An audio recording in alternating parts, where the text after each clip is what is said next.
napakagandang gamit-gamitin ito sa pang-araw-araw. Lemon at Vicks pagsasamahin natin. Kumuha nga ako ng malinis na paglalagyan. Naglagay ako dito ng kaunting Vicks lamang. Kahit anong scent ng Vicks po ay pwedeng-pwede po.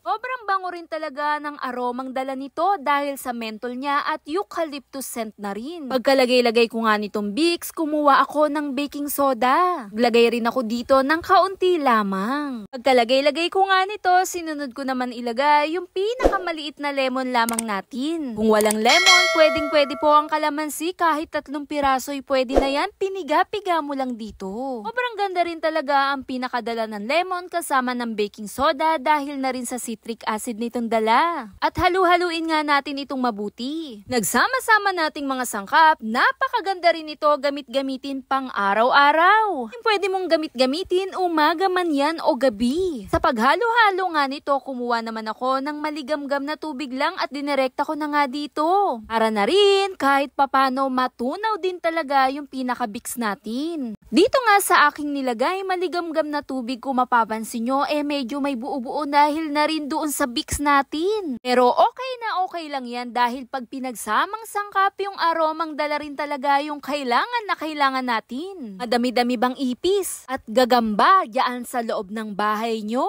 Gustong-gusto mo nang mawala at parati ka na lang din talagang ginugulo o binibisita mismo. Heto nga ang simpleng paraan para din talagang makatulong sa'yo. Kasalin-salin nga nito sa spray bottle, kung saan parte dyan sa loob ng bahay mo, spray mo lamang ito. Bisang mabisa rin talaga to pantaboy sa mga ipis, gagamba, kahit pa nga surot dyan sa loob ng bahay mo, pwedeng-pwede to. Dahil ayaw na ayaw nila ang mabango, aromang dala nito. Kasama na nga dyan yung pinaka-eucalyptus, dala na rin ng Vicks natin. At pansinin mo na lang dito nga lang ay sa gagamba. Iwas na iwas at ayaw na ayaw niya ng pinakaamoy nito. I-spray lamang din ito sa pinakailalim ng lababo natin. Madalas dyan din talaga tumitira yung mga ipis. Dahil dyan, ang paboritong taguan din talaga ng mga ipis ay ang mga sulok-sulukan at madidilim na lugar. Kung saan-saan din talaga